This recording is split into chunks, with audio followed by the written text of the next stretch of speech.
নমস্কার। আরও একটি নতুন রেসিপির সাথে তানিয়াস রান্নাঘরে আপনাদের স্বাগত জানাই। আজকে আমি ২ টি খাবার থালির আয়োজন আপনাদের সাথে শেয়ার করছি। ১ম থালিতে নিলাম ১ বাটি গরম ভাত, ১ টা কাঁচা লঙ্কা, ১ টুকরো পাতিলেবু, সামান্য একটুখানি নুন, ২ টুকরো শসা, ১ম পাতে খাওয়ার জন্যে উচ্ছে কুমড়ো ভাজা সেটা নিয়ে নিলাম। করেছিলাম লাউ ঘন্ট, একটু ঘি গরম মসলা দিয়েছি নামানোর আগে, একটু ধনেপাতাও দিয়েছিলাম, সেটা নিলাম। আর আজকে না মাছ আর ডিম দুটোই হয়েছিল। কেউ বলছে ডিম খাবে, কেউ বলছে মাছ খাবে। খাওয়াটা হচ্ছে বড় শান্তির জিনিস, বড় তৃপ্তির জিনিস। তার জন্যে আমি মাছ ডিম দুটোই করেছি। ডিমের কারি করেছি সেটা নিয়ে নিলাম। আর মাছের ঝোল করেছি পাতলা করে, আলু দিয়েছি, আদা কাঁচা লঙ্কা বাটা দিয়ে করেছি সেটা নিয়ে নিলাম। শেষ পাতে খাওয়ার জন্যে টক দই আর ১ গ্লাস জল তো আছেই। আপনাদের কেমন লাগলো ছোট্ট একটা কমেন্ট করে অবশ্যই জানাবেন।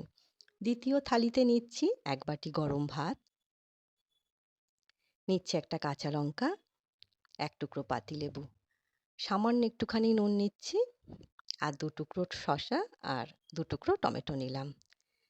আর ১ম পাতে খাওয়ার জন্যে কাঁকরোল ভেজেছিলাম সেটা নিলাম। আর ডালের সাথে খাওয়ার জন্যে আলু ভেজেছি সেটা নিলাম। আর আজকে ভেজ ডাল করেছিলাম।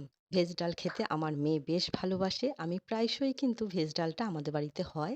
ভেজ ডালটা নিয়ে নিলাম। সবজির মধ্যে দিয়েছিলাম গাজর, বিনস আর একটু ক্যাপসিকাম দিয়েছি।